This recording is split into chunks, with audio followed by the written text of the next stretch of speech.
Seigneur Dieu Tout-Puissant, je te bénis et je te rends toute la gloire. Encore une fois, pour cette nouvelle semaine que tu nous donnes de voir. Je veux te bénir et te remercier, Seigneur, pour ta fidélité que tu renouvelles envers nous cette semaine. Je sais que, Seigneur, à nouveau, tous nous verrons ta gloire. Je sais que, Seigneur, tous ceux qui espèrent en toi de par le monde verront ta gloire. Je sais que, Seigneur, tous ceux qui étaient découragés, épuisés et fatigués seront relevés cette semaine au nom puissant de Jésus-Christ de Nazareth. Je sais, Éternel, que parce que nous nous sommes confiés en toi, au nom de Jésus-Christ de Nazareth, tu renouvelleras nos forces et tu nous feras voir, Papa, ta gloire. C'est pourquoi, Papa, je veux te bénir et te rendre toute la grâce pour cette nouvelle semaine qui démarre. Et je te prie encore une fois au nom puissant de Jésus-Christ de Nazareth, au cours de cette semaine, de nous garder, de nous protéger, d'accomplir tes plans de paix et non de malheur que tu as pour nos vies. Je te prie au nom de Jésus d'ouvrir les portes qui étaient fermées dans la vie de tes enfants, dans la vie de tous ceux qui écoutent, dans la vie de tous ceux qui croient en toi, dans la vie de tous ceux qui craignent ton nom. Je prie au nom de Jésus que si une porte était fermée devant eux cette semaine, au nom de Jésus, qu'elle s'ouvre. Je prie, Éternel Dieu Tout-Puissant, que si ils vivaient un blocage, que ce soit un blocage financier, que ce soit un blocage au niveau du ministère, que ce soit un blocage de toutes sortes, je prie au nom de Jésus que cette semaine, il y ait un déblocage. Je prie que tous ceux qui s'attendent, Éternel, à une solution de ta part, à une résolution de ta part, quel que soit ce qu'ils vivent ou qu'ils traversent, que ce soit au niveau de leur foyer ou au niveau de leur famille respective, je prie au nom puissant de Jésus-Christ de Nazareth, que cette semaine, ils aient la solution qui vient de toi, Saint-Esprit. Que cette semaine, ils expérimentent la résolution qui vient de toi, Saint-Esprit. Que cette semaine, Éternel, que celui qui avait du mal à voir, du mal à discerner, et que celui qui avait du mal à comprendre ta vision, celui qui avait du mal à discerner ton plan, que celui qui avait du mal à voir les choses comme toi tu les vois, je prie au nom de Jésus que cette semaine, Saint-Esprit de Dieu, tu lui fasses voir la vision qui est la sienne, que tu puisses ouvrir, Seigneur, l'esprit de tes enfants, afin qu'ils puissent discerner ce qui vient de toi, qu'ils puissent marcher comme toi tu as marché sur cette terre, Seigneur Jésus-Christ de Nazareth, qu'ils ne s'écartent ni à gauche ni à droite de la voie que tu as tracée pour eux. Saint-Esprit, je prie que tu ne laisses pas tes enfants s'égarer de ta voie, que tu ne laisses pas tes enfants se perdre, mais je prie au nom de Jésus que tu les conduises. Toi qui es leur berger éternel, qui est notre berger à tous, conduis-nous dans ces verts pâturages où nous ne manquerons de rien. Nous comptons sur toi seul, Seigneur Dieu Tout-Puissant, le Dieu fidèle et véritable. À toi soit l'honneur et la gloire au nom puissant de Jésus-Christ de Nazareth. Amen. Que Dieu vous bénisse, fils et filles de Dieu. Je suis l'évangéliste Davy Makosso du ministère de la révélation des fils de Dieu. Ce matin, la parole que le Seigneur nous donne pour cette semaine se trouve dans 1 Pierre, chapitre 5, au verset 8. Le premier livre de Pierre, chapitre 5, au verset 8 et 9. Il est écrit « Soyez sobres, veillez, votre adversaire, le diable, rôde comme un lion rugissant, cherchant qui dévorer. Résistez-lui, ferme en la foi, et sachant que les mêmes souffrances sont imposées à vos frères dans le monde. Soyez sobres, veillez. Votre adversaire, le diable, rôde comme un lion rugissant, cherchant qui dévorer. Résistez-lui ferme en la foi, et sachant que les mêmes souffrances sont imposées à vos frères dans le monde. Amen. Que Dieu bénisse sa parole. Fils et filles de Dieu, nous avons un adversaire. C'est ce que la Bible nous dit, c'est ce que la Bible nous déclare. Elle ne dit pas que tu as décidé d'avoir cet adversaire. Elle ne dit pas que c'est par propre choix que tu t'es lancé dans le combat. Mais la Bible nous dit que nous avons un adversaire et que cet adversaire, c'est le diable. et que tu sois conscient de cela ou que tu ne sois pas conscient de cela, le diable rôde autour de toi, autour de ta maison, autour de ton foyer, autour de ta famille, autour de tes frères, autour de tes sœurs. Il rôde autour de tout ce qui te tient à cœur. Il rôde autour de tout ce qui te concerne. Il rôde pour voir s'il y a une ouverture du fait du péché, une ouverture du fait de la manifestation d'une colère excessive, une ouverture du fait d'un manque de prière. Il cherche une ouverture de toutes sortes. Et la Bible nous dit cette semaine de veiller. Veiller et veiller. Nous devons être conscients que nous avons un ennemi. Nous devons être conscients que nous avons un adversaire. Nous devons être conscients que si nous ne veillons pas dans la prière, si nous ne veillons pas dans le jeûne, alors il risque d'avoir une attaque lancée contre nous venant du diable en personne. Il rôde partout, il dispose des pièges, parfois il vient par la ruse en cherchant à t'amener à te soumettre à sa parole à lui et pas à la parole du Père. Il est allé contre le Seigneur Jésus-Christ de Nazareth dans Luc chapitre 4 et il lui a donné des paroles. Si tu es fils de Dieu, alors ordonne que ces pierres deviennent du pain. Et le Seigneur Jésus a répondu par la parole de Dieu. Il est écrit que l'homme ne vivra pas seulement de pain, mais de toute parole qui sort de la bouche du Seigneur. Il y a eu donc un combat dans Luc chapitre 4 entre le Seigneur Jésus et le diable. Et ce combat-là, ça a été fait, c'est sur la base de la parole du Seigneur, sur la base de la parole de Dieu, que le Seigneur Jésus-Christ de Nazareth a répondu et s'est battu. C'est sur la base de l'épée de l'esprit de la parole de Dieu, selon Éphésiens chapitre 6.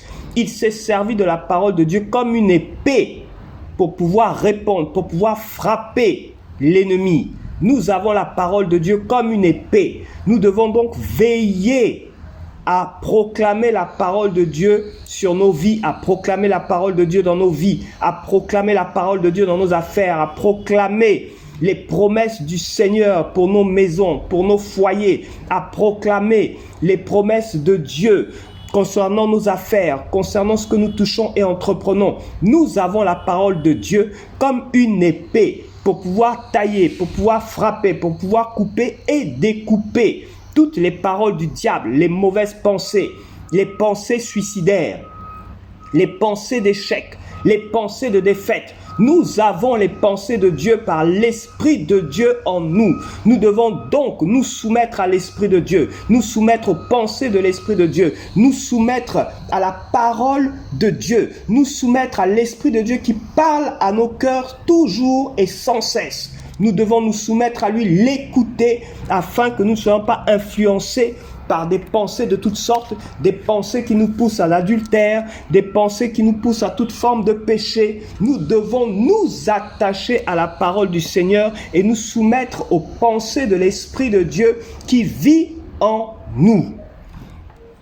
Il est important que nous soyons debout pour veiller, parce que le diable rôde. Il ne dort pas, il ne se fatigue pas, mais il rôde. À la moindre occasion, à la moindre ouverture, il bondira comme un lion sur sa proie pour chercher à nous arracher, à nous égorger ou à nous faire du mal à un domaine de ta vie, que ce soit ton ministère, que ce soit tes relations avec tes amis, peu importe, il rôde partout. Alors nous devons veiller. Veiller comme le Seigneur Jésus-Christ de Nazareth a veillé la veille de la nuit qui a précédé son arrestation. Il a veillé et prié. Il a pris quelques apôtres et il leur a dit venez avec moi, et il s'est mis à veiller ce jour-là à Gethsémane. Il a prié au point que du sang est sorti de son corps, au point qu'il a sué du sang, tellement il était en prière, en train de veiller. Et lorsque les apôtres se sont endormis, il leur a dit, mais n'avez-vous pas pu veiller au moins 1 heure avec moi? Veillez et priez, afin que vous ne tombiez pas en tentation. Veillons et prions afin de ne pas tomber en tentation. Parce que la tentation arrivera. La tentation se manifestera. Le monde dans lequel nous sommes est un monde de séduction. La tentation peut prendre plusieurs formes. Chacun est tenté par sa propre convoitise. Parfois, pour certains, c'est de la gourmandise excessive. Pour d'autres, c'est de la jalousie excessive. Ou encore pour d'autres, ça peut être le vol d'argent ou de toutes sortes. La tentation peut se présenter à tout moment. Parfois, comme quelque chose qui ne paraît pas être mal, parce que tout le monde le fait, parce que tout le monde l'accepte, parce que telle personne qui est convertie ou qui est chrétien le fait. Mais toi, ne te soumets pas à ce que les autres font. Ne te soumets pas à ce qui est contraire à la parole du Seigneur. Mais soumets-toi à la parole du Seigneur uniquement.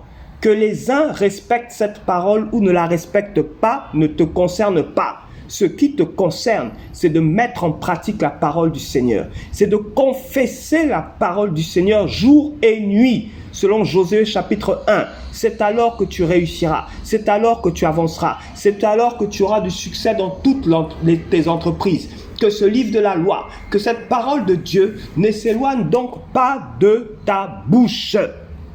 Confesse-la jour et nuit. Alors, tu auras la victoire dans toute forme d'adversité, dans toute forme de difficulté, dans toute forme d'épreuve. Quoi que ce soit que le diable puisse faire contre ta vie, au nom puissant de Jésus-Christ de Nazareth, oui, certainement, tu auras la victoire. N'aie aucune crainte. Il rôde comme un lion rugissant pour savoir qui il va dévorer, pour chercher qui il va dévorer. Mais toi, veille et demeure prudent comme un serpent, comme le Seigneur Jésus nous l'a conseillé. Demeure prudent comme un serpent. Veille dans la prière. Que ta vie de prière ne soit pas une vie de prière brisée. Aujourd'hui, tu pries beaucoup et demain, ta vie de prière baisse. Sois constant. Sinon, va croissant de gloire en gloire dans ta vie de prière. Tu dois grandir. Tu dois faire face à toute forme d'adversité dans la prière. Tu dois savoir quelle prière faire pour quel type de pression ou d'oppression que tu vis. Et c'est avec le Saint-Esprit de Dieu qui t'a été laissé pour te conduire dans la prière que tu sauras quelle prière faire. Tu dois donc développer, faire grandir dans ta relation avec le Saint-Esprit de Dieu. Tu dois donc apprendre au pied du Saint-Esprit de Dieu, en méditant la parole du Seigneur, en regardant dans la parole de Dieu l'exemple d'hommes et de femmes de prière, tels que Élie, tels que Daniel, de véritables intercesseurs devant Dieu, qui savaient élever la voix devant Dieu jusqu'à l'exaucement, en regardant l'exemple de notre Seigneur Jésus-Christ de Nazareth lui-même, qui veillait et priait, et dont la vie de prière était constante, régulière, croissante, permanente. La vie de prière du Seigneur Jésus était sa vie. Et il faut que ta vie de prière soit ta vie. Veille dans la prière.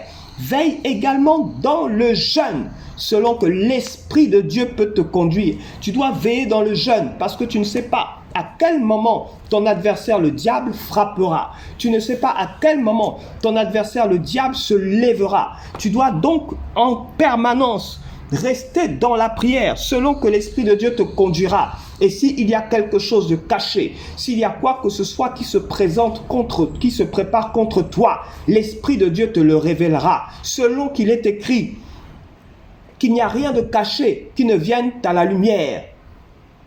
Il n'y a absolument rien de caché qui ne vienne à la lumière.